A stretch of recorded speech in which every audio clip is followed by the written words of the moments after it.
COVID helped us connect with what matters most. This is what the leaders said that when I interviewed them about the COVID situation. And one leader said, no more 7 a.m. to 7 p.m. workdays. He talked about enjoying a morning coffee with his spouse and encouraging his staff to take the flexibility of their workdays and see their kids' concert, go to a soccer game. And what COVID has done is give leaders time to step back and reflect, to get off the hamster wheel. And the realization is that what really matters is health, is family, and creating balance. And they talked about getting back to the simple things and being excited about mowing the lawn, gardening, hiking, biking with family members, taking a long walk, and getting into deep conversations with people that normally they just wouldn't have had the time to do.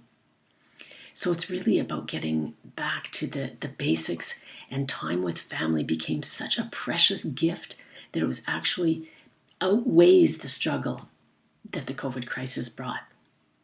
And back to basics in terms of health, in terms of connecting with nature and connecting with family instead of shopping and spending all those hours online.